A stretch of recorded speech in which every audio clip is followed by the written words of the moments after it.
Baik, selamat malam untuk kita semua yang sudah hadir pada malam ini untuk mengikuti acara kebaktian kebangunan rohani.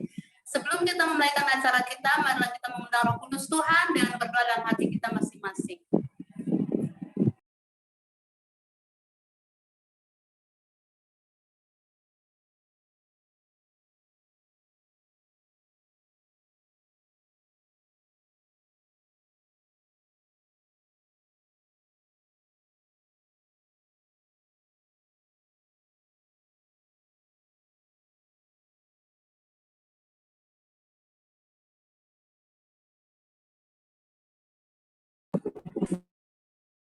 Sekali lagi saya mengucapkan selamat malam untuk kita semua yang hadir pada malam ini. Teristimewa untuk para tamu yang pada malam ini juga hadir untuk mengikuti acara kebaktian kebangunan rohani. Kami ucapkan selamat malam dan selamat datang. Dan kita patut bersyukur kepada Tuhan, kita masih diberi kesehatan sehingga kita dapat mengikuti acara kebaktian kebangunan rohani pada malam ini. Dan sebagai lagu pujian pada malam ini kita akan dengarkan lagu pujian yang akan dibawakan oleh Gema Klabat.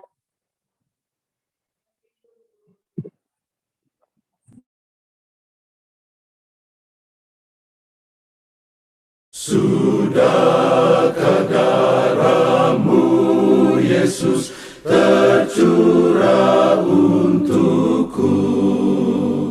Sudahkah Engkau disiksa agar selamat aku?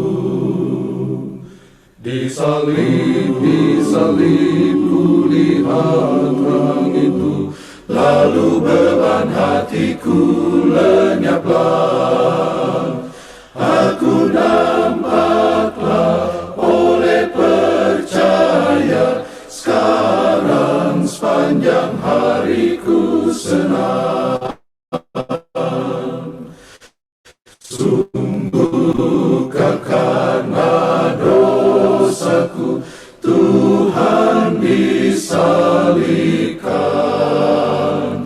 Kasih Yesus ajaib sungguh, tak ada bandingnya. Disalib ku lihat terang itu, lalu beban hatiku lenyaplah. Aku nampaklah oleh percaya, sekarang sepanjang hariku senang. Tangisanku tak dapatlah membayar hutangku. Diriku aku mau serah, ya Yesus, padamu. Disalib ku lihat terang itu, lalu beban hatiku lenyaplah.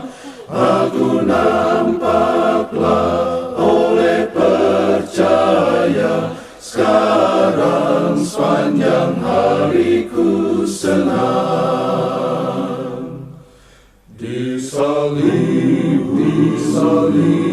ku lihat terang itu, lalu beban hatiku lenyaplah. Aku nampaklah oleh percaya,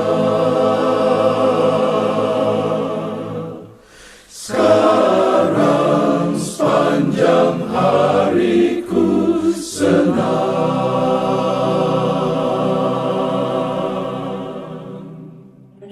Baik, doa buka akan dibawakan oleh Ibu Grace Karundeng. Mari kita bersatu di dalam doa. Tuhan Allah Bapa kekal dalam kerajaan surga, terima kasih banyak Tuhan untuk setiap kasih dan kebaikan Tuhan yang masih boleh kami rasakan sampai saat ini. Kami bersyukur Tuhan boleh berikan kami kesempatan untuk boleh hadir bersama-sama seluruh Jemaat New Melambai, bahkan para tamu untuk boleh mengikuti ibadah KKR pada malam hari ini. Terima kasih untuk kebaikan Tuhan. Saat ini kami berdoa Biar kiranya ibadah ini Tuhan boleh berkati, mulai dari awal, pertengahan, hingga boleh berakhir dengan baik, berkati setiap petugas acara yang mengambil bagian dalam ibadah ini, terlebih khusus bagi pembicara, Tuhan tolong urapi, berikan hikmat agar boleh memberikan firman, meneburkan berkat benih firman Tuhan dengan baik, dan kami yang menerimanya juga boleh menerimanya dengan baik, dan bahkan kami dapat mengerti dan mengaplikasikannya dalam kehidupan kami sehari-hari. Terima kasih banyak Tuhan, kami juga berdoa bagi jaringan yang kami gunakan saat ini. Tuhan berkati agar boleh berjalan dengan lancar. Ini doa dan ucapan syukur kami Tuhan, dalam nama Tuhan Yesus kami sudah berdoa. Amin. Baik, sebelum kita mendengarkan pekabaran firman Tuhan yang akan dibawakan oleh Pendeta Pitoy, kita akan dengarkan lagu tema KKR kita pada malam ini.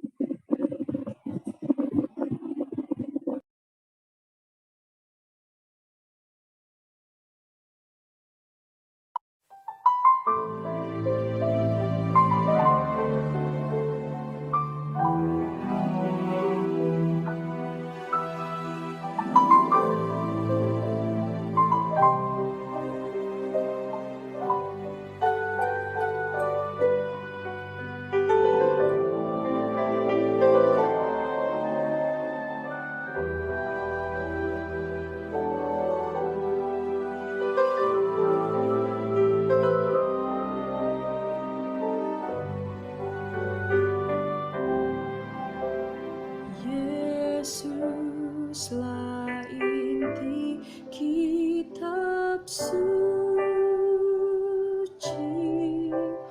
Dia telah menebus kita.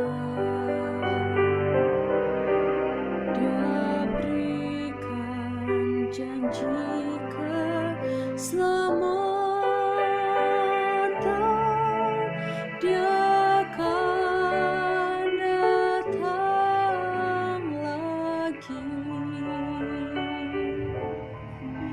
Siapkah engkau bila Yesus datang? Apa hidupmu sudah setia? Teguhkah imanmu?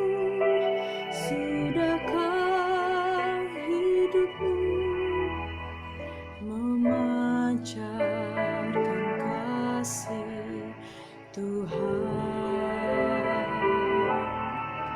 Siapkah engkau menyambut Tuhan? Siapkah engkau pandang wajahnya? Siapkah kau berkata, Dialah Tuhan? Siapkah engkau bila Yesus datang?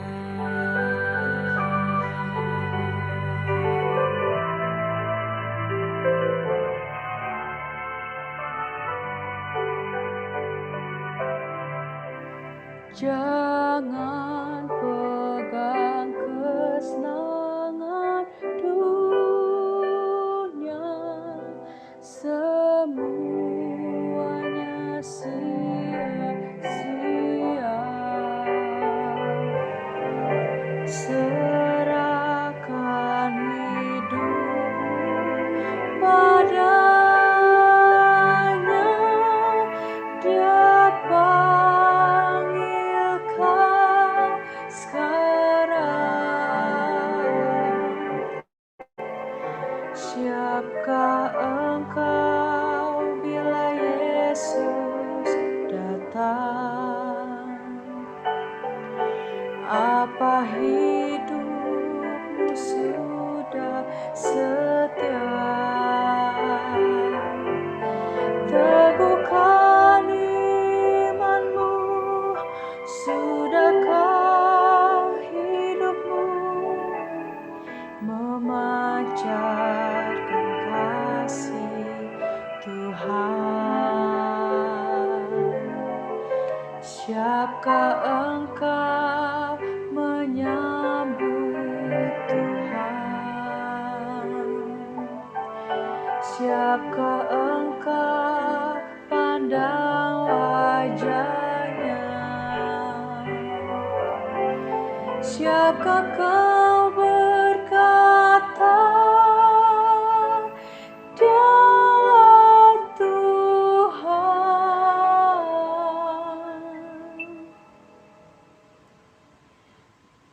Siapkah engkau bila Yesus datang? Siapkah engkau bila Yesus datang?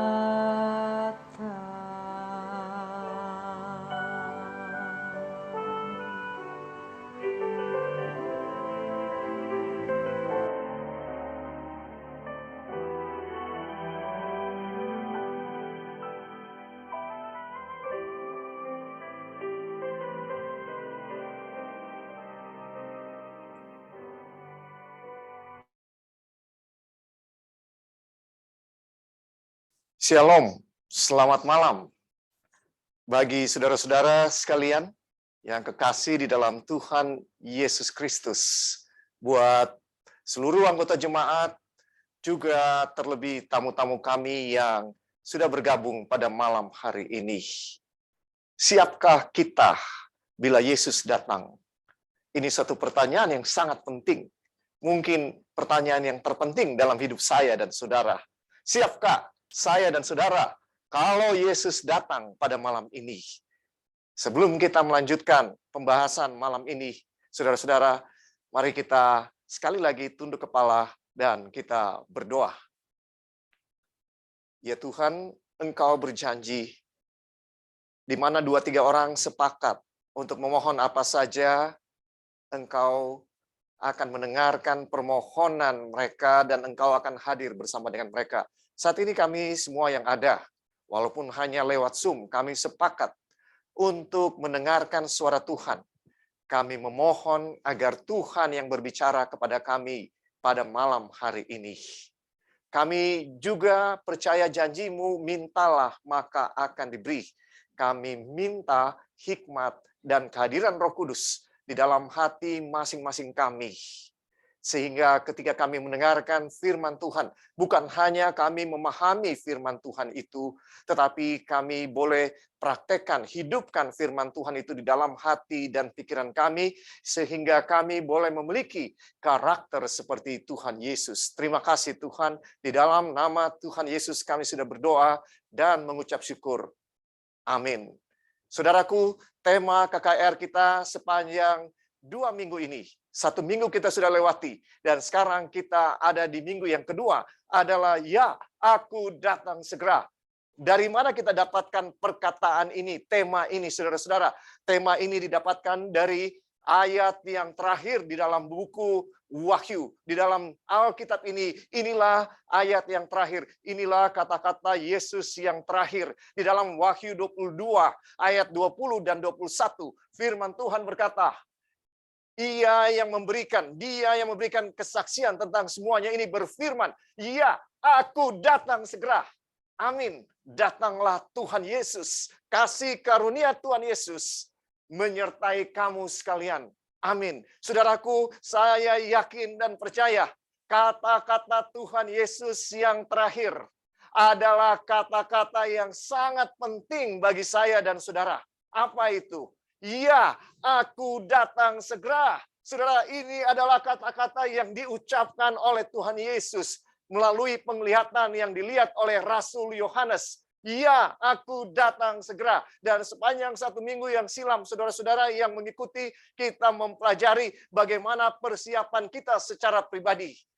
Bagaimana kita siap untuk menghadapi kedatangan Yesus yang kedua kali. Saudara-saudara, kita diciptakan pada hari yang pertama, kita diciptakan untuk merefleksikan, mencerminkan karakter Allah. Setiap ciptaan yang dibuat oleh Tuhan adalah untuk mencerminkan karakter Allah. Dan manusia adalah ciptaan Tuhan yang bisa merefleksikan semua karakter Allah itu. Saya dan saudara diciptakan untuk kemuliaan Tuhan. Dan kemuliaan Tuhan itu adalah karakternya, saudara-saudara. Sepanjang 1 minggu kita telah mempelajari dengan dalam bagaimana prinsip-prinsip untuk kerohanian. Saudara-saudara, kita sudah mempelajari kasih karunia, kita mempelajari iman, kita sudah juga mempelajari bagaimana doa yang dijawabkan.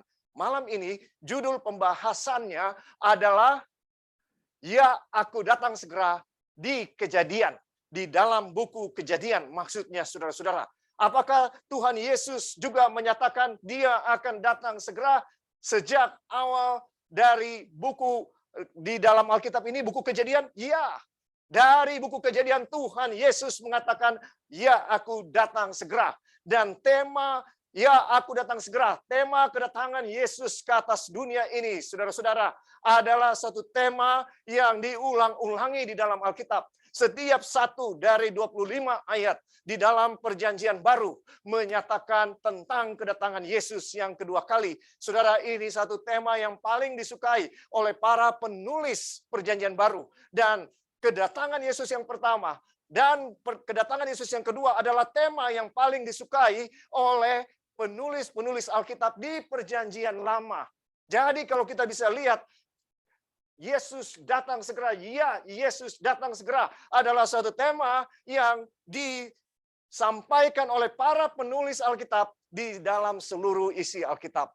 Baiklah saudara-saudara, pada malam hari ini kita akan mempelajari tema yang sangat penting ini melalui buku Kejadian. Ayat yang sangat penting malam ini yang saya ingin bagikan kepada saudara terdapat di dalam 2 Petrus 3 ayatnya yang ke-8. 2 Petrus 3 ayat yang ke-8. Firman Tuhan mengatakan, akan tetapi saudara-saudaraku yang kekasih, Rasul Petrus menulis, akan tetapi saudara-saudaraku yang kekasih. Dia lanjutkan, yang satu ini tidak boleh kamu lupakan. Rasul Petrus mengatakan, berbicara mengenai kedatangan Yesus yang kedua kali, dia katakan, yang satu ini tidak boleh kamu lupakan. Apa itu yang Rasul Petrus katakan? Ini tidak boleh dilupakan. Yang satu ini tidak boleh dilupakan. Yaitu bahwa di hadapan Tuhan, satu hari sama seperti 1000 tahun. Dan 1000 tahun sama seperti satu hari. Ini tidak boleh dilupakan. Ini kata-kata Rasul Petrus. Bahwa di hadapan Tuhan, satu hari sama dengan 1000 tahun, dan 1000 tahun sama dengan satu hari. Ini tidak boleh dilupakan, saudara-saudara. Iya, kenapa? Karena sekarang ini banyak orang kehilangan iman dengan kedatangan Yesus yang kedua kali. Mereka tidak yakin lagi bahwa Tuhan akan datang. Mereka mengatakan mana janji kedatangannya. Dan Alkitab sudah menulis, kalau kita baca ayat-ayat sebelumnya dari 2 Petrus 3 ini, maka kita akan dapati bahwa akan tampil pengejek-pengejek di akhir zaman yang mengatakan di mana janji kedatangannya. Begitu banyak umat-umat Kristen yang kehilangan iman dengan janji kedatangan Yesus yang kedua kali. Sekali lagi, 2 Petrus 3 ayat 8 mengatakan apa, saudara-saudara? Yang satu ini tidak boleh kamu lupakan. Apa yang kita tidak boleh lupakan? Yaitu satu hari di hadapan Tuhan sama dengan 1000 tahun, dan 1000 tahun sama dengan satu hari. Saya sering menggunakan ayat ini untuk menyatakan bahwa Tuhan Yesus belum lama kok pergi. Karena dia baru 2000 tahun lalu pergi naik ke surga, berarti sekarang ini hanya berapa hari yang sudah lewat? Baru 2 hari. Kalau 2000 tahun berarti hanya 2 hari. Jadi kalau dibilang, ya aku datang segera, Tuhan tidak sedang memberikan janji palsu, saudara-saudara.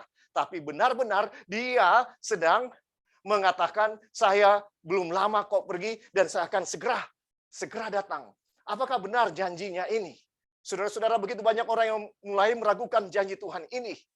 Di dalam ayat 9, 2 Petrus 3 mengatakan, ya Tuhan tidak lalai menepati janjinya. Ya, Tuhan tidak lalai menepati janjinya. Sekalipun banyak orang mengatakan itu sebagai apa? Kelalaian. Ya, firman Tuhan mengatakan Tuhan tidak lalai menepati janjinya. Sekalipun ada orang yang menganggapnya sebagai kelalaian. Tetapi ia sabar terhadap kamu. Apa alasannya Tuhan belum datang? Ia sabar terhadap saya dan saudara. Kenapa dia sabar? Karena dia tahu kalau dia datang sekarang, saudara-saudara, maka kita belum siap. Itu sebabnya dia belum datang. Tapi yang bikin dia belum datang bukan karena Tuhan lalai menepati janjinya. Tetapi saya dan saudara yang belum siap. Tuhan tahu kalau dia datang sekarang, banyak di antara kita yang belum siap untuk masuk ke dalam kerajaan surga. Jadi di dalam kasih karunia-Nya, saudara-saudara, Tuhan belum datang. Belum datang bukan karena dia lalai menepati janjinya, tetapi dia sabar terhadap kamu. Karena ia menghendaki supaya jangan ada orang yang binasa, melainkan semua berbalik dan bertobat. Itu menjadi alasan kenapa Tuhan belum datang sampai hari ini, saudaraku. Bukan Tuhan lalai menepati janji, tapi dalam kasih karunia-Nya dia melihat bahwa saya dan saudara-saudara ini belum siap. Nah, sekarang mari kita terapkan prinsip 1 hari sama dengan apa? 1000 tahun, dan 1000 tahun sama dengan 1 hari. Ya, 1 hari sama dengan 1000 tahun. Hari pertama kali ada di mana, saudara-saudara? Di dalam buku Kejadian.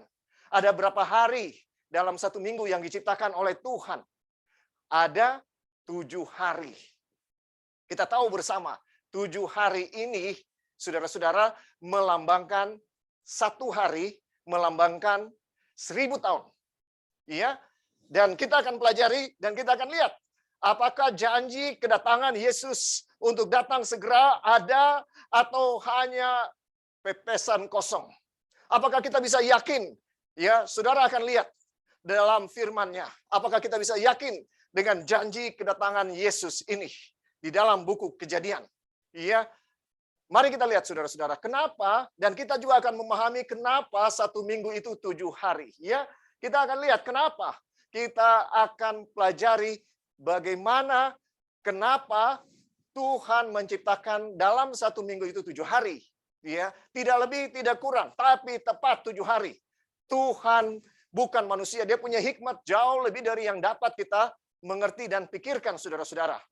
Kalau 1 hari sama dengan 1000 tahun, maka 7 hari berarti ada berapa? 7000 tahun, saudara-saudara. Kita lihat. Ya, kita lihat.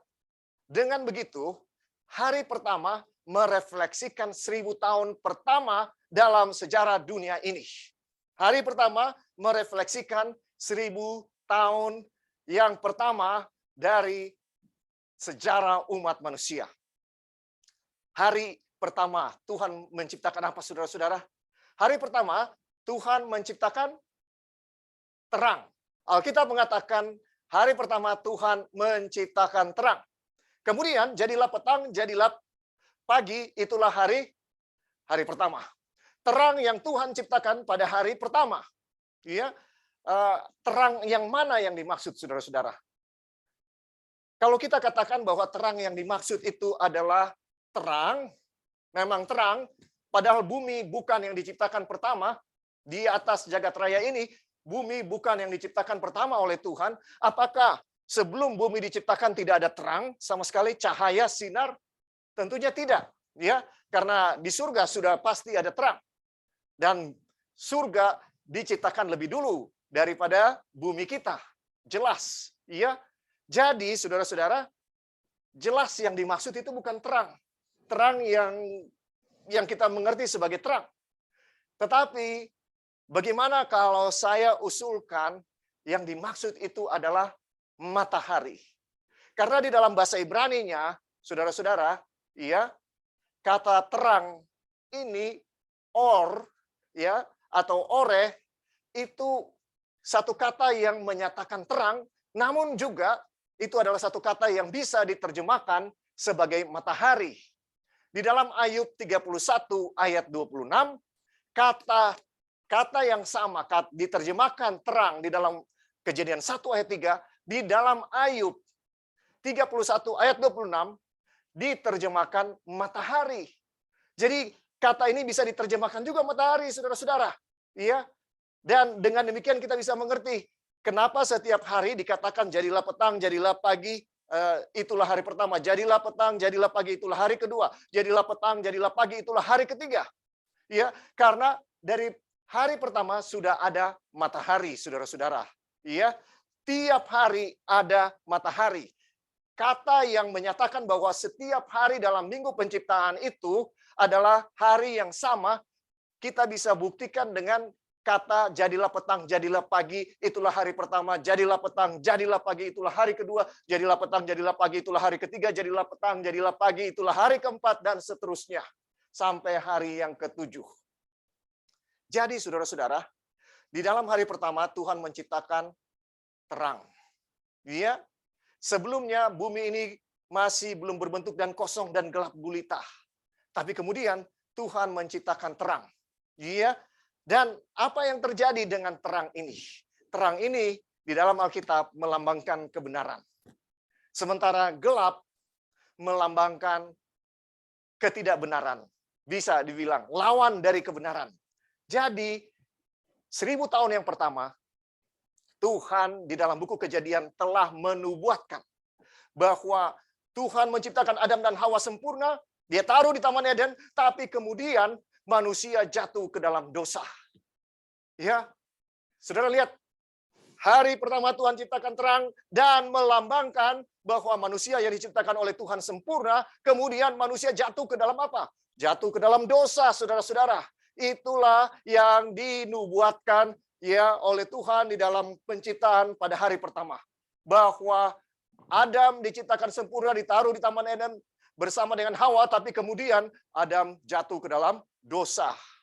Saudara-saudara, itu bisa dikatakan adalah highlights atau event yang sangat penting dalam 1000 tahun pertama sejarah manusia. Apa yang Tuhan ciptakan pada hari yang kedua? Yang Tuhan ciptakan pada hari kedua adalah Tuhan pisahkan air yang di bawah dengan air yang di atas, dan yang di pemisahan itu disebutkan sebagai apa? Cakrawala. Cakrawala. Air yang di atas dipisahkan dengan air yang di bawah, dan itu disebut sebagai cakrawala. Saudara, apa highlights dari milenium yang kedua, 1000 tahun yang kedua dalam sejarah manusia, sejarah bumi ini? Highlights-nya adalah, saudara-saudara, terjadi ketika air di atas dengan air di bawah, saudara-saudara, tidak dipisahkan. Yang terjadi adalah 40 hari hujan turun pada waktu Nuh hidup di atas dunia ini, dan dia masuk ke dalam bahtera. 40 hari hujan turun tanpa henti ke atas dunia ini. Padahal dari Kejadian, dunia diciptakan sampai pada zaman Nuh, tidak pernah ada hujan. Kemudian hujan turun. Dalam 40 hari dunia ini dilanda dengan air bah. Saudara, Tuhan memberikan highlights milenium yang kedua ke atas dunia ini. Yang terjadi adalah adanya air bah. Itu adalah highlights yang sangat penting dalam milenium yang kedua. Sekarang mari kita lihat apa yang terjadi dengan hari ketiga. Apa yang Tuhan jadikan pada hari ketiga? Tuhan memisahkan air dengan darat. Iya kan? Tuhan memisahkan air dengan darat, dan Tuhan menumbuhkan tumbuh-tumbuhan di darat pada hari ketiga. Saudara, apa highlights dari sejarah manusia di milenium yang ketiga? Sesudah air bah, maka Tuhan membangun suatu umat Tuhan dengan Nuh dan keluarganya, 3 anaknya dan 3 mantunya. Hanya seluruh dunia ini hanya dipenuhi oleh umat Tuhan. Orang-orang yang kenal Tuhan. Tidak ada orang yang hidup yang tidak percaya kepada Tuhan. Seluruh dunia waktu itu percaya kepada Tuhan. Karena 8 orang yang hidup, karena mereka masuk ke dalam bahtera, mereka hidup oleh karena mereka percaya kepada firman Tuhan. Saudara bisa bayangkan, seluruh dunia tidak percaya bahwa air bah akan datang.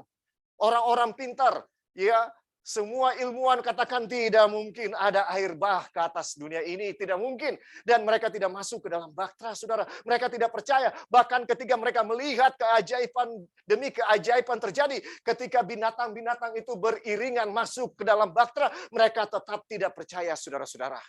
Sesudah air bah, Tuhan membangun umat-umat yang percaya kepada Dia. Di milenium yang ketiga, ya, tumbuh-tumbuhan di hari ketiga diciptakan. Tumbuh-tumbuhan di dalam Alkitab menyatakan umat Tuhan. Ingat Nebukadnezar ketika dia mendapatkan mimpi, dia melihat sebuah pohon yang tumbuh dan menjadi besar. Siapa pohon yang tumbuh menjadi besar itu?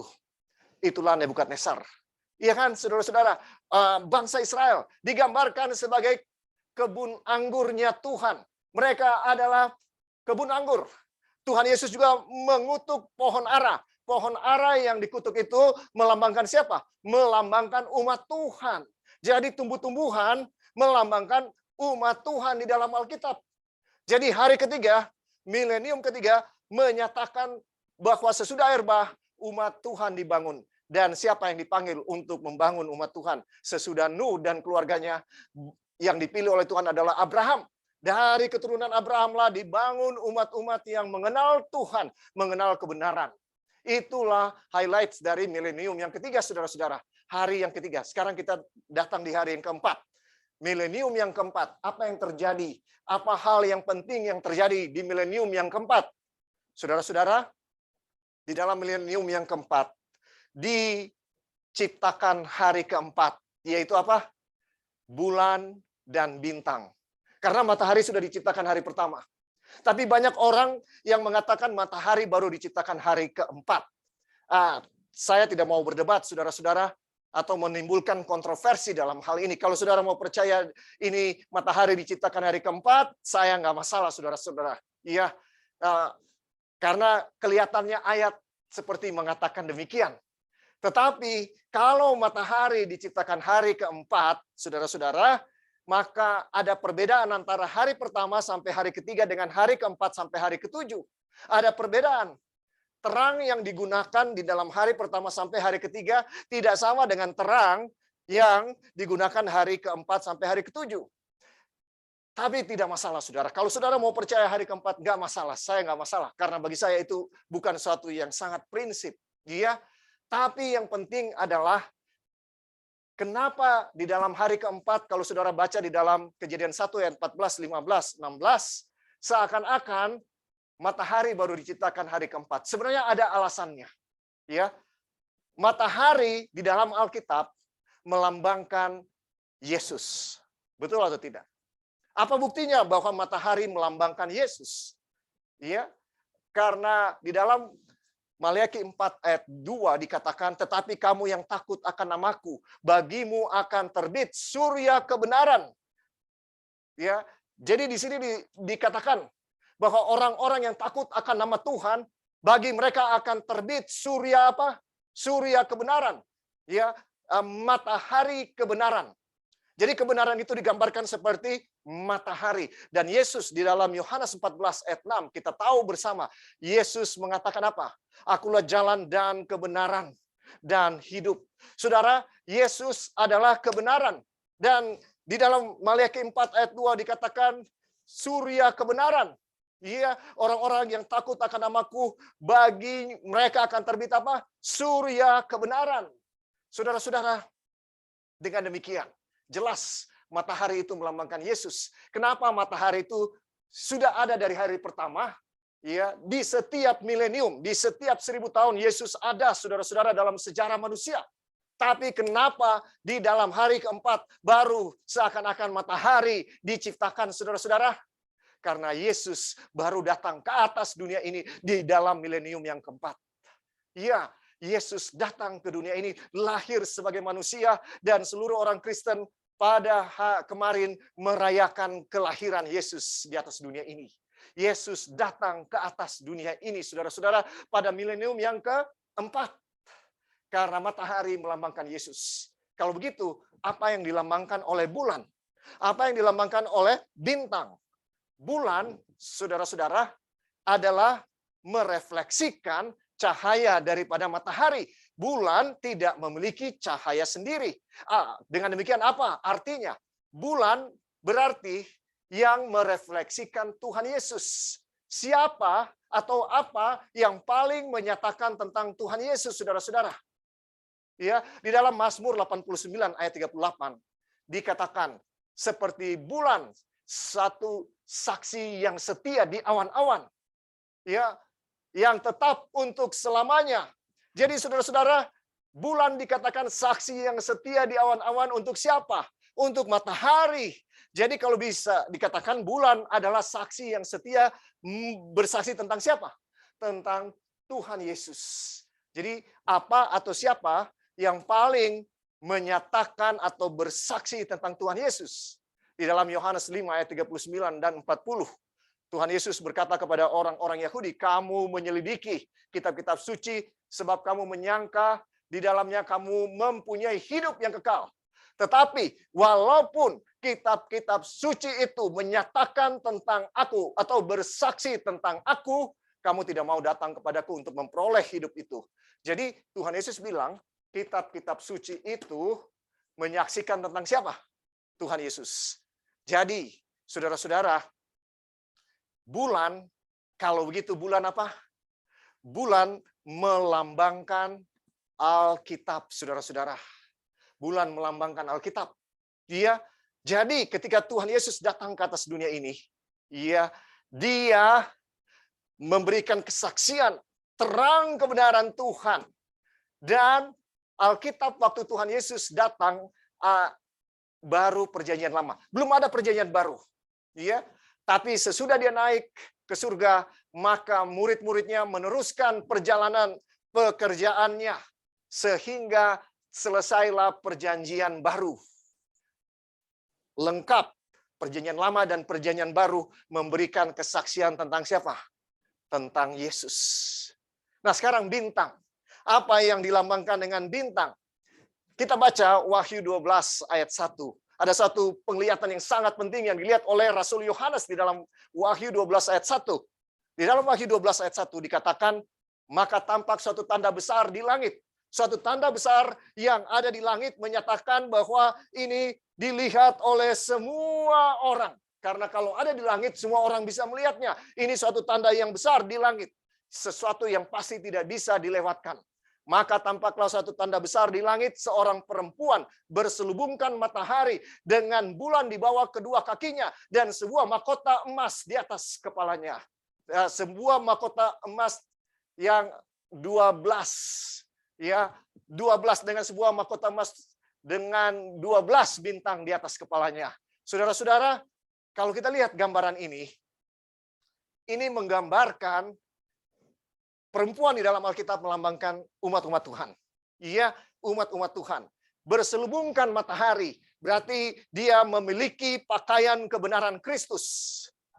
Berarti ini gereja Kristen. Gereja Kristen digambarkan sebagai perempuan yang berselubungkan matahari. Gereja Kristen berselubungkan matahari artinya mereka tidak memiliki kebenaran diri mereka sendiri, tapi mereka memiliki kebenaran Kristus. Karena mereka percaya kepada Kristus. Kemudian, saudara-saudara, apa yang digambarkan berikutnya dengan bulan di bawah kedua kakinya? Artinya, gereja Kristen ini berdiri di atas apa? Alkitab. Gereja Kristen ini berdiri di atas Alkitab. Dengan mahkota dari 12 bintang di atas kepalanya. Apa yang dilambangkan oleh bintang, saudara-saudara? Bintang, mari kita baca di dalam Daniel 12. Daniel 12 ayat yang ketiga. Tetapi orang-orang bijaksana akan bercahaya seperti cahaya apa? Cakrawala. Dan yang telah menuntun banyak orang kepada kebenaran seperti apa? Bintang-bintang. Tetap untuk selama-lamanya.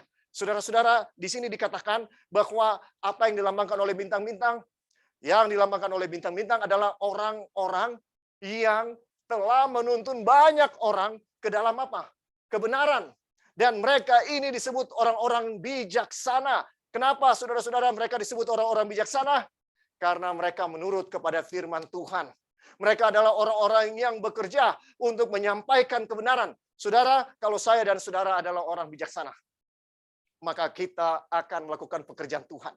Apa itu pekerjaan Tuhan? Menuntun orang ke dalam kebenaran. Tapi bagaimana mungkin kita bisa menuntun orang ke dalam kebenaran kalau kita sendiri tidak melakukan kebenaran, saudara-saudara? Kita tidak bisa memberikan sesuatu yang kita tidak miliki. Kita harus khotbahkan dan hidupkan apa yang kita khotbahkan. Kalau kita mau menuntun banyak orang ke dalam kebenaran. Gampang berkhotbah, saudara. Yang lebih susah menghidupkan kebenaran yang kita khotbahkan. Itu jauh lebih susah. Jadi saudara-saudara, kalau saya dan saudara mau jadi orang yang bijaksana, kita harus menuruti firman Tuhan. Kita harus menuntun banyak orang ke dalam kebenaran. Itu adalah tugas saya dan saudara. Jadi bintang melambangkan 12 bintang, saudara-saudara, mahkota dari 12 bintang. Mahkota itu ada di kepala. Berarti ini adalah apa? Pemimpin-pemimpin yang menuntun banyak orang ke dalam kebenaran. Siapa mereka? Di dalam perjanjian lama, mereka lah 12 suku Israel. Tetapi kemudian ketika Yesus datang, umat-umat Tuhan, orang Israel menolak Yesus. Bahkan mereka menyalibkan dia. Tapi Tuhan masih memberikan kesempatan. Kita akan belajar nanti di beberapa hari ke depan. Secara tepat Tuhan masih memberikan kesempatan. Tapi ketika rasul-rasul meneruskan kebenaran ini kepada umat-umatnya, apa yang mereka lakukan? Mereka tetap menolak, saudara-saudara. Iya, dan Tuhan menggantikan orang Israel dengan orang Kristen.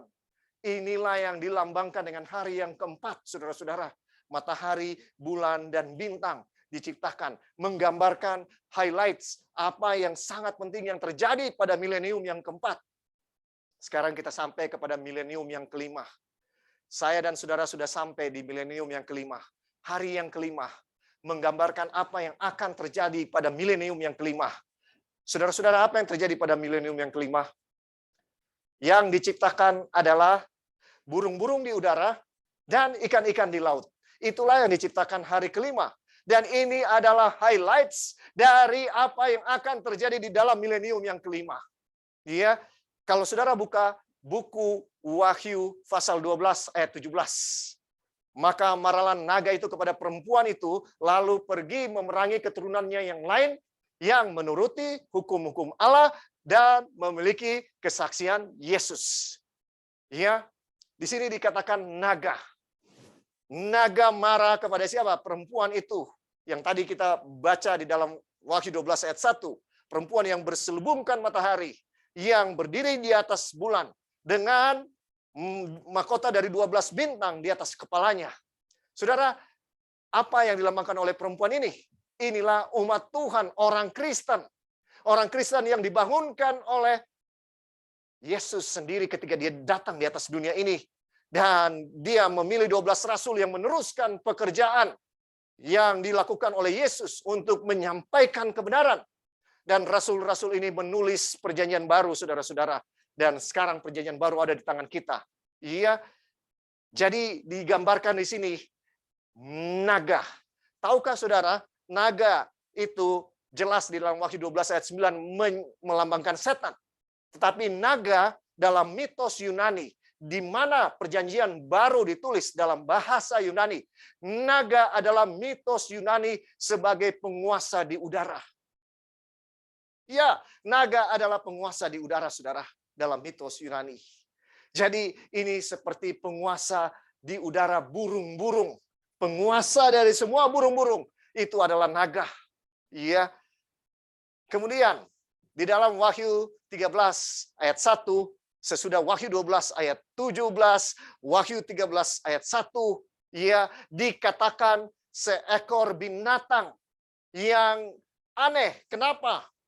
Ya, binatang ini dia rupanya seperti macan tutul.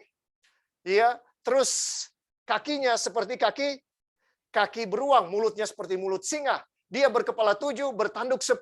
Pada kepalanya tertulis nama-nama hujat. Dan perhatikan saudara, dia keluar dari dalam laut. Dia keluar dari dalam laut. Jadi pada hari kelima, saudara-saudara, digambarkan Tuhan menciptakan burung-burung di udara dan ikan-ikan di laut. Tapi binatang yang keluar dari dalam laut ini sungguh aneh. Dialah penguasa laut, saudara-saudara. Jadi dalam milenium yang kelima, kita bisa katakan highlights yang terjadi di dalam milenium kelima sesudah Yesus naik ke surga, pekerjaan yang dilanjutkan oleh rasul-rasul itu akan menghadapi tantangan yang besar karena setan bekerja untuk menghalangi pekerjaan daripada umat-umat Kristen. Digambarkan dengan dua musuh yang muncul, yaitu naga dan binatang yang keluar dari dalam laut. Dan itulah yang terjadi, saudara-saudara. Bahwa mereka berkuasa, mereka menganiaya umat-umat Tuhan. Mereka menganiaya orang-orang Kristen. agar orang-orang Kristen mundur dan tidak menyampaikan kebenaran Injil kerajaan ini. Saudara-saudara, kita sekarang tiba pada hari yang ke-6 yang menggambarkan milenium yang ke-6, dan ini sangat penting. Ya, kenapa saya bilang sangat penting? Karena kita hidup di milenium yang ke-6 dan kita sedang ada di milenium yang ke-6, saudara-saudara. Ya, mari kita ikuti apa yang Tuhan ciptakan pada hari yang ke-6. Apa yang Tuhan ciptakan pada hari yang ke-6, saudara-saudara? Yang Tuhan ciptakan pada hari ke-6 adalah binatang-binatang darat dan manusia. Itu yang Tuhan ciptakan pada hari yang ke-6. Oke, sekarang apa artinya itu milenium yang ke-6 dengan Tuhan menciptakan manusia darat? Ya, manusia dan binatang-binatang di darat. Ya, saudara, di dalam Wahyu 13 ayat 11, ya, dan aku melihat, Rasul Yohanes melanjutkan, dan aku melihat seekor binatang keluar dari dalam bumi. Ya, seekor binatang keluar dari dalam apa? Dari dalam bumi. Jadi dia ini seekor binatang yang keluar dari mana? Dari dalam bumi. Kalau binatang yang pertama di dalam Wahyu 13 dia keluar dari laut. Kalau binatang yang keluar dari dalam bumi dia adalah seekor anak domba. Ya, dia seperti anak domba, bertanduk dua seperti anak domba. Jadi saudara-saudara, pada hari yang ke-6, Tuhan menciptakan binatang darat. Dan di dalam Wahyu 13 ayat 11, dikatakan bahwa binatang yang keluar dari dalam bumi, itu yang akan muncul di milenium yang ke-6. Dan ketika mereka muncul, ya, 3 serangkai ini akan bekerja sama, saudara-saudara, untuk melakukan agenda setan yang terakhir di atas dunia ini. Saudaraku, apa agenda setan yang terakhir di atas dunia ini? Saudara harus hadir di minggu-minggu, di hari-hari berikutnya untuk mengikuti. Tapi saat ini fokus kita adalah, ya, aku datang segera di dalam buku Kejadian. Jadi saudara, Tuhan sudah tahu apa yang akan terjadi di atas dunia ini. Saudara-saudara, Tuhan sudah tahu dari sejak dunia diciptakan. Dan dia memberikan pekabaran apa yang akan terjadi, disisipkan di dalam penciptaan setiap hari. Apakah saudara masih ada keraguan dengan luar biasanya firman Tuhan ini, saudara-saudara? Saya berharap saudara tidak ragu bahwa Tuhan tahu apa yang akan terjadi secara detail di dalam setiap milenium, bahkan di dalam setiap tahun, di setiap hari yang kita lalui setiap saat. Dan saudara-saudara, dunia ini sudah 6.000 tahun. Pada hari yang ke-6, saudara-saudara, manusia diciptakan, Adam dan Hawa diciptakan.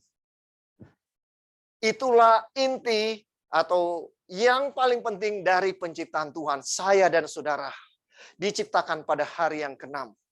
Nah, saudara-saudara, disinilah, di milenium inilah Yesus akan datang pada kali yang kedua.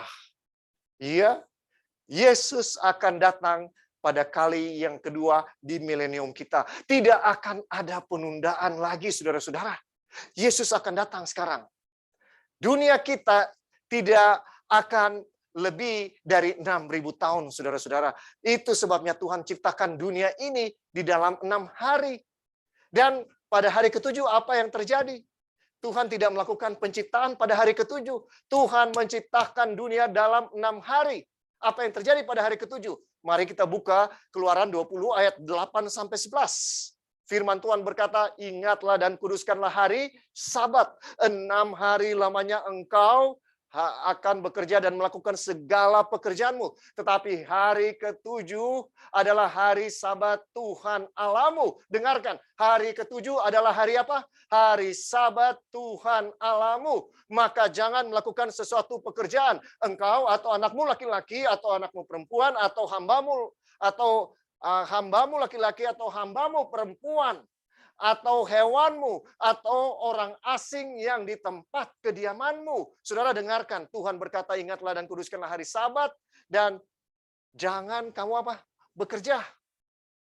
Siapa yang tidak boleh bekerja?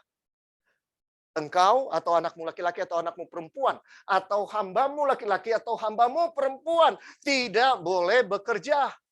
Apa cukup anak-anak hamba yang tidak bekerja? Tidak cukup. Hewanmu juga tidak boleh bekerja. Kalau ada sapi, sapi tidak boleh bekerja pada hari ke-7. Kalau ada orang asing, tamu yang datang di rumah kita, tamu itu pun tidak boleh bekerja. Pada hari Sabat tidak boleh bekerja, saudara. Apakah ini sesuatu yang serius bagi Tuhan? Sangat serius. Sangat detail yang Tuhan berikan. Tidak boleh bekerja. Saudara akan tahu alasannya kenapa Tuhan katakan seperti itu. Iya, sebab 6 hari lamanya. Ini alasannya. Sebab 6 hari lamanya Tuhan menjadikan langit dan bumi, laut dan segala isinya. Tuhan bilang, sebab 6 hari lamanya Tuhan menjadikan langit dan bumi, laut dan segala isinya. Dan ia berhenti pada hari ke-7. Itulah sebabnya ia menguduskan hari Sabat. Itulah sebabnya dia memberkati hari Sabat dan menguduskannya. Saudara dengarkan, apakah ini sesuatu yang serius atau tidak bagi Tuhan? Sangat serius. Dia menciptakan dunia dalam 6 hari. Di hari yang ke-6 melambangkan milenium yang ke-6, tapi pada hari ke-7 tidak boleh bekerja. Kenapa? Karena pada hari ke-7 itulah waktu yang Tuhan sendirikan, asingkan, sucikan. Itu artinya disucikan, diasingkan. Untuk apa? Untuk memberkati hari itu. Ya, dikatakan untuk memberkati hari itu. Apa maksudnya sebenarnya Tuhan memberkati hari itu? Tuhan mau memberkati manusia. Betul atau tidak, saudara? Pada hari ke-7, Tuhan jadikan ini suatu hari istirahat, hari yang diberkati, hari yang disucikan. Apa maksudnya? Tuhan mau memberkati manusia, saudara-saudara. Apakah Tuhan cuma memberkati manusia? Tidak. Tuhan juga mau memberkati hewan-hewan. Sehingga hewan-hewan juga harus beristirahat pada hari ke-7, saudara-saudara. Ya, pembantu-pembantu, hamba-hamba harus berhenti bekerja pada hari Sabat supaya mereka juga bisa beristirahat dan menikmati penciptaan Tuhan, berkat Tuhan. Saudara, hari Sabat Tuhan bikin untuk menjadi berkat, dan itu sebabnya semua pekerjaan harus berhenti. Nah, sekarang pertanyaannya, kenapa semua pekerjaan harus berhenti? Karena Tuhan mau sucikan, asingkan sebagai suatu hari yang kudus. Tapi pertanyaan saya lebih dalam. Kenapa hari Sabat tidak boleh bekerja? Karena hari Sabat melambangkan milenium yang ke-7 juga. Apa yang terjadi di milenium yang ke-7? Di milenium yang ke-6, Tuhan menciptakan manusia binatang darat. Dan di akhir zaman, binatang yang keluar dari dalam bumi akan bergabung dengan binatang yang keluar dari dalam laut dan bergabung dengan naga, penguasa udara, penguasa laut, dan penguasa darat bergabung bersama-sama untuk menyesatkan umat-umat Tuhan di akhir zaman dengan mendirikan sebuah patung. Dan patung ini kalau tidak disembah akan dibunuh semua yang tidak mau menyembah patung ini. Nanti kita akan pelajari lebih dalam apa maksudnya, saudara-saudara. Tapi saudara-saudara, setan sedang membangun suatu kekuatan 3 serangkai. Binatang yang di udara dikuasai oleh naga, binatang yang dari dalam laut, dia muncul adalah binatang yang berkepala 7, bertanduk 10, yang rupanya seperti macan tutul, kakinya seperti kaki beruang, dan mulutnya seperti mulut singa. Kemudian muncul lagi binatang penguasa darat, yaitu seekor domba bertanduk 2 seperti anak domba. Iya, saudara-saudara, mereka 3 serangkai yang berusaha untuk menyesatkan saya dan saudara di akhir zaman. Kita harus tahu bahwa kita sedang ada di akhir zaman, saudaraku. Dan saudara, di akhir dari hari yang ke-6 akan tiba hari Sabat. Hari Sabat melambangkan milenium yang ke-7, yaitu saya dan saudara ketika Yesus datang kedua kali akan diangkat masuk ke dalam kerajaan surga. Hari Sabat yang Tuhan berikan melambangkan milenium yang ke-7. Kenapa saya dan saudara tidak bisa bekerja pada hari yang ke-7? Karena waktu kita di surga, saudara-saudara, kita tidak lagi perlu bekerja. Kita harus belajar berhenti bekerja pada hari ke-7, pada hari Sabat, supaya kita bisa masuk ke dalam kerajaan surga, saudaraku. Saudara dengarkan baik-baik. Ya, ketika Musa akan bertemu dengan Tuhan di Gunung Sinai, di dalam Keluaran 24 ayat 16. Ya, saudaraku, Musa harus menunggu 6 hari. Keluaran 24 ayat 16, saudara bisa baca. Dia harus menunggu 6 hari. Pada hari ke-7, baru Musa diizinkan bertemu dengan Tuhan. Kenapa? Kenapa seperti itu? Karena Tuhan mau mengajarkan sesuatu kepada kita, bahwa Yesus akan datang pada kali yang kedua, pada milenium yang ke-6. Dan membawa kita ke dalam kerajaan surga, kemudian kita akan hidup selama 1000 tahun di surga. Itulah 7.000 tahun yang sedang direncanakan oleh Tuhan. Nah sekarang, kalau memang kita akan ada di atas dunia ini 6.000 tahun, saudara-saudara. Ya, Yesus mati tahun 31. Yesus dibaptis tahun 27. Kalau 2000 tahun, hitungannya dari tahun 27, maka tahun 2027 itu akan genap 2000 tahun dari sejak Yesus naik ke surga. Dan dari zaman Adam sampai zaman Nuh, itu 2000 tahun. Dari zaman Nuh sampai zaman Tuhan Yesus itu 2000 tahun. Jadi dari zaman Adam sampai zaman Tuhan Yesus ada 4000 tahun. Sudah lewat. Dari zaman Tuhan Yesus sampai zaman kita sudah hampir 2000 tahun. Tapi saya mau katakan saudara-saudara, ada orang yang terlalu jauh mengambil kesimpulan dengan mengatakan bahwa Yesus akan datang pada tahun 2027. Karena Yesus dibaptis tahun 27. Jadi 2027 tepat 2000 tahun dan genap 6000 tahun sejak Adam dan Hawa ada di atas dunia ini. Tapi Alkitab tidak pernah mengatakan ya bahwa kita bisa tahu kapan Yesus datang. Tidak, anak pun tidak ada yang tahu. Jadi saudara-saudara, jangan kita terpancing. Betul bahwa kita bisa melihat Tuhan sudah tahu apa yang akan terjadi setiap milenium. Tuhan sudah tahu. Dia Maha tahu. Tapi Tuhan juga mengingatkan kita bahwa jam kedatangan Tuhan tidak ada yang tahu. Bahkan anak pun tidak. Jadi saya sekali lagi dengan tegas mau mengatakan, saya tidak mengatakan tahun 2027 atau tahun 2031. Kalau Yesus mati tahun 31, ya, sebagai tahun kedatangan Yesus yang kedua kali. Tapi saya mau katakan 6000 tahun itu sudah hampir berakhir, saudara-saudara. Ya, di dalam Alkitab juga orang Israel diinstruksikan supaya pada tahun yang ke-7, tanah itu tidak boleh dikerjakan. 6 tahun tanah itu boleh diolah, tapi tahun yang ke-7 tanah itu tidak boleh diolah. Kenapa? Itu melambangkan 1000 tahun ketika umat-umat Tuhan semua ada di surga, sementara setan dikatakan di dalam buku Wahyu dirantai. Kenapa dia dirantai? Karena dia tidak bisa bekerja. Semua orang jahat sedang mati. Ya, waktu Yesus datang kedua kali, orang-orang jahat di dalam Wahyu 6 ayat 15-17 dikatakan mereka berseru kepada gunung batu, runtuhlah menimpa kami. Semua orang jahat mati. Dan semua orang yang benar, 1 Tesalonika 4 ayat 13-18 mengatakan mereka akan dibangkitkan waktu Yesus datang kedua kali. Sehingga ketika umat-umat Tuhan sedang ada di surga untuk 1000 tahun lamanya, dunia ini kosong. Dan Alkitab menggambarkan setan seperti dirantai. Bumi tidak bisa diolah untuk tahun ke-7. Saudara-saudara, karena itu tahun Sabat. Tahun Sabat artinya harus ada masa perhentian penuh.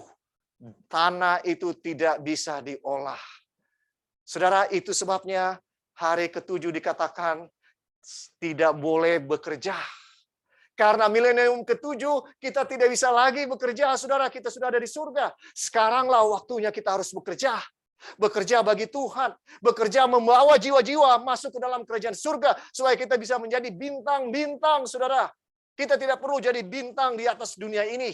Begitu banyak bintang Hollywood, bintang olahraga, bintang film, bintang apapun. Tapi saya dan saudara bisa jadi bintang yang akan membawa banyak jiwa ke dalam kerajaan surga. Itu yang Tuhan kehendaki dari saya dan saudara.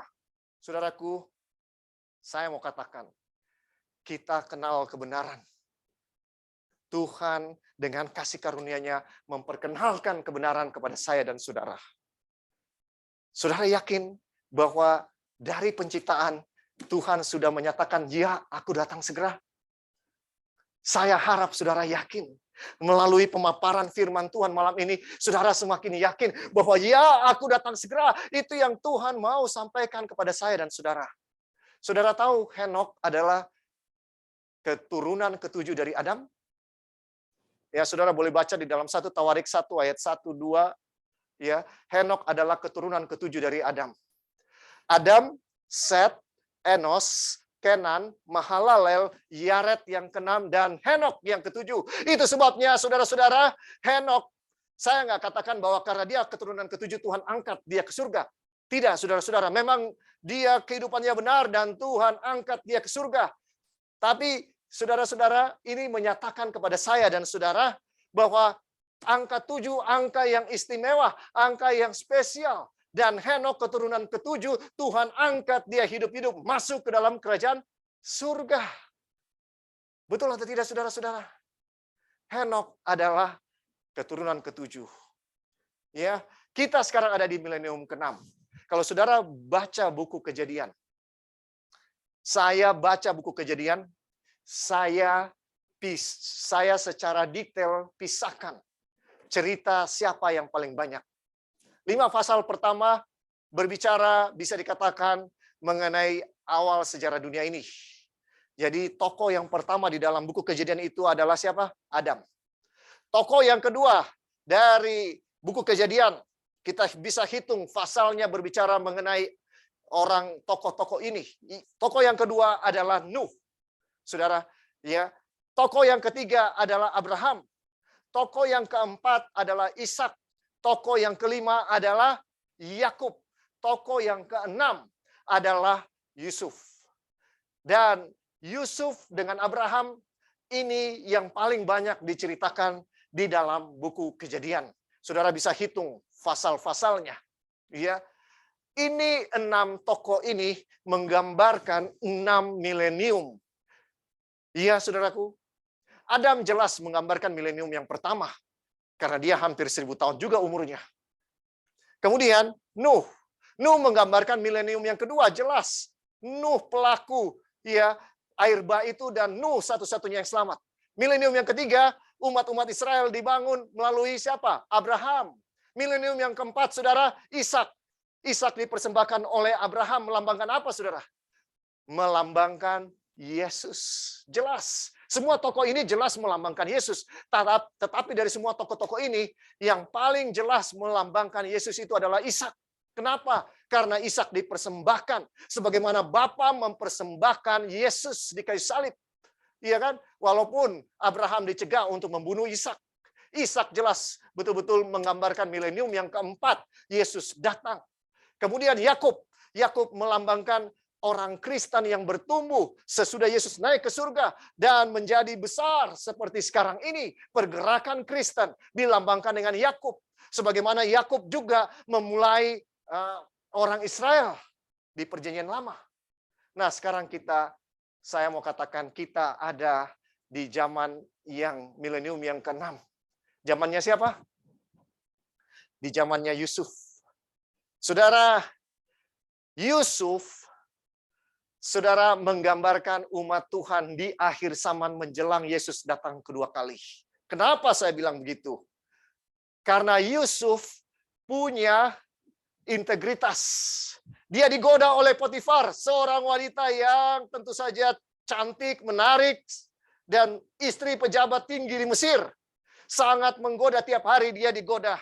Tahukah saudara bahwa umat-umat Tuhan ya di akhir zaman digambarkan sebagai perempuan di dalam Wahyu 12 dan juga wanita pelacur di Wahyu 17. Ya, musuh dari umat Tuhan digambarkan sebagai pelacur. Yusuf di sini menggambarkan umat Tuhan yang digoda setiap hari dengan ajaran-ajaran yang palsu, ajaran-ajaran yang menarik, ajaran-ajaran yang hanya menyenangkan telinga saja. Saudaraku, Yusuf digoda setiap hari. Tetapi apa jawaban Yusuf kepada istri Potifar?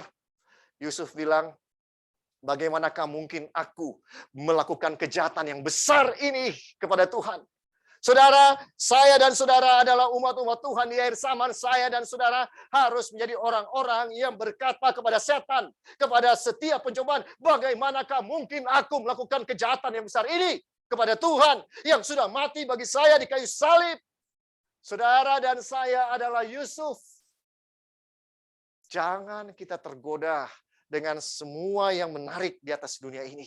Semuanya sia-sia. Yusuf karena dia setia, dia menolak untuk dicobai oleh istri Potifar.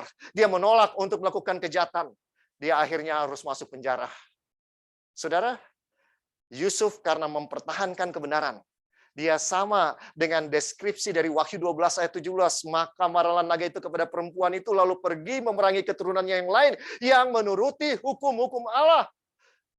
Yusuf menuruti hukum Allah dan memiliki kesaksian Yesus. Apa itu kesaksian Yesus? Wahyu 19 ayat 10 menyatakan sembahlah Allah karena kesaksian Yesus itu adalah roh nubuat. Apa itu roh nubuat? 1 Korintus 14 ayat 1 mengatakan kejarlah kasih itu dan usahakanlah supaya kamu memperoleh karunia-karunia roh. Yaitu yang terutama dari karunia roh adalah apa? Karunia bernubuat. Roh nubuat adalah karunia untuk bernubuat. Saudara-saudara, Yusuf kita tahu adalah seorang yang memiliki karunia roh bernubuat. Kenapa? Karena dia punya dua mimpi. Apakah mimpi yang Yusuf punya digenapi dalam hidupnya atau tidak, saudara-saudara? Digenapi atau tidak? Mimpi Yusuf digenapi. Mimpi Yusuf bikin dia semakin dibenci oleh saudara-saudaranya. Tapi mimpi Yusuf digenapi dalam kehidupannya. Betul atau tidak, saudara-saudara? Ya, mimpi Yusuf digenapi. Dia tahu, dia memiliki karunia mengetahui masa depan. Itu sebabnya dia bisa menafsirkan mimpi dari juru minuman, ya, dan juru roti. Digenapi. Saudara, Yusuf melambangkan umat Tuhan di akhir zaman yang menuruti hukum Allah dan memiliki karunia roh nubuat, karunia kenabian. Itulah Yusuf. Dia punya ini, saudara-saudara. Dan saya dan saudara digambarkan seperti Yusuf. Kita sekarang ada di penjara, saudara-saudara, karena kita mau menuruti hukum Tuhan. Kita sering ada dalam masalah karena kita mau setia kepada Tuhan. Kita ada dalam kesusahan karena seringkali kita mau mempertahankan kebenaran, mempertahankan bisikan Roh Kudus di dalam hati kita. Kita punya hati nurani yang benar dan jujur. Itu sebabnya kita menderita dan seringkali kita harus dimasukkan ke dalam penjara supaya kita akhirnya gugur imannya. Tapi saya mau katakan saudara-saudara jangan pernah menyerah. Walaupun saudara ada dalam penjara masalah, walaupun saudara ada dalam segala macam penjara, jangan pernah menyerah. Karena Yusuf tidak menyerah. Yusuf bertahan. Bahkan ketika juru minuman itu lupa kepada Yusuf, Yusuf harus bertahan. Yusuf bertahan dan akhirnya dia masuk ke istana, saudara-saudara. Dan saya dan saudara sebentar lagi akan ada di istana. Ketika Yesus datang pada kali yang kedua, dia akan menjemput kita dan dia akan bawa kita kepada istana. Janganlah gelisah hatimu, percayalah kepada Allah, percayalah juga kepadaku. Di rumah Bapakku banyak tempat tinggal. Jika tidak demikian, tentu aku mengatakannya kepadamu, sebab aku pergi ke situ untuk menyediakan tempat bagimu. Dan apabila aku telah pergi ke situ dan telah menyediakan tempat bagimu, aku akan datang kembali dan membawa kamu ke tempatku, supaya di tempat di mana aku berada, kamu pun berada. Saudara, ini janji yang indah yang diberikan oleh Tuhan Yesus kepada saya dan saudara. Apakah kita percaya janji ini? Saya berdoa dan berharap saudara akan memilih untuk percaya kepada janji ini. Karena kita tidak punya pilihan lain. Kita sudah kenal kebenaran, saudara. Saya mau akhiri dengan cerita Yusuf ini, saudara-saudara. Ya, apa ujian yang berat dari Yusuf? Ujian yang terberat bagi Yusuf ketika dia bertemu dengan saudara-saudaranya. Saudara-saudaranya yang mau membunuh dia, yang membenci dia, namun saudara-saudaranya tidak mengenal dia. Sekarang Yusuf punya kesempatan untuk membalas. Kalau dia mau. Kalau dia mau, dia punya kesempatan untuk membalas saudara-saudara. Tapi Yusuf tidak membalas. Itulah Yusuf.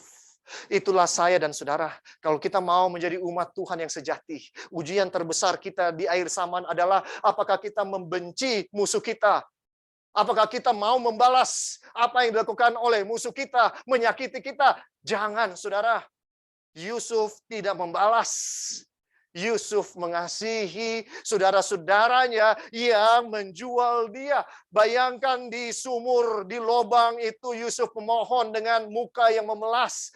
Selamatkan saya, kasihani saya. Tapi saudara-saudaranya mengejek, menyinyir dia, menghina dia, mengolok-olok dia.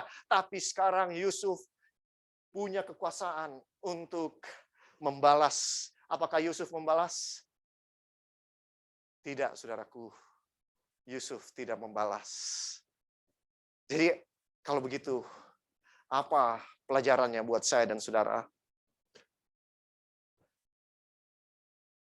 Tanpa karakter Yesus, kita tidak akan sampai di surga.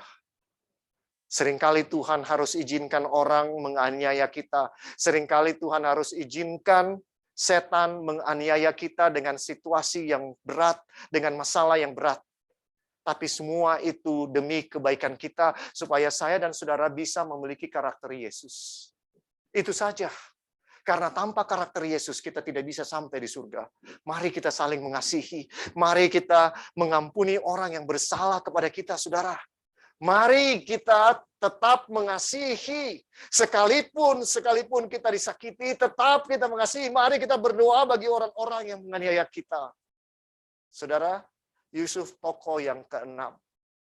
Kita sedang ada di Yesus akan datang tergantung saya dan saudara. Kalau kita sudah siap, Yesus akan datang. Dan apa bukti kita sudah siap? Kalau kita saling mengasihi. Itu buktinya, saudara. Kalau kita tidak mau melanggar hukum Tuhan apapun yang terjadi, itu yang menyatakan kita sudah siap. Saudara, apakah kita bisa mengasihi orang yang membenci kita? Apakah kita bisa mengampuni orang yang betul-betul menyakiti kita? Saudaraku, mari kita berdoa kepada Tuhan supaya kita siap, supaya kita bisa mengasihi orang yang membenci kita. Karena dengan kekuatan kita, tidak mungkin kita bisa mengasihi orang yang membenci kita. Mari kita tunduk kepala dan mari kita berdoa. Tuhan, terima kasih untuk kasih karunia-Mu yang begitu limpah di dalam kehidupan kami. Tuhan, terima kasih untuk firman-Mu yang merupakan pelita bagi kaki kami dan terang bagi jalan kami. Kami yakin Engkau akan datang segera. Tuhan, tolong kami untuk siap. Tolong kami untuk mengasihi kebenaran, mengasihi Engkau lebih dari apapun di atas dunia ini. Lebih dari segala hiburan-hiburan duniawi. Lebih dari segala kesenangan-kesenangan duniawi. Tuhan, kasihani kami. Kami hidup di zaman di mana pencobaan begitu luar biasa. Tapi kami mau bergantung dan percaya kepada Engkau. Hamba berdoa untuk semua yang hadir, yang menyaksikan secara langsung, ataupun saudara-saudara yang akan menyaksikan rekaman daripada khotbah ini. Berkati semua kami, Tuhan, agar ketika Engkau datang, semua kami layak untuk dimasukkan, dibawa pulang ke dalam kerajaan surga. Terima kasih, Tuhan. Di dalam nama Tuhan Yesus kami sudah berdoa dan mengucap syukur. Haleluya. Amin. Baik, terima kasih pendeta atas pekabaran firman Tuhan yang begitu dahsyat pada malam hari ini. Biarlah pekabaran firman Tuhan malam hari ini boleh menjadi berkat bagi kita semua yang mendengar, dan biarlah iman kita semakin hari semakin bertumbuh.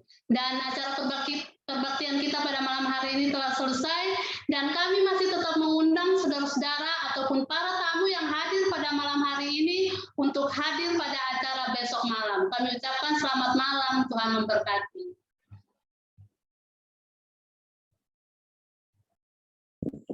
Selamat malam semuanya. Malam. Selamat malam semuanya. Selamat malam. Luar biasa. Terima kasih tamu-tamu yang udah join. Terima kasih juga. Salam dari Malaysia. Salam. Selamat malam. Sampai besok.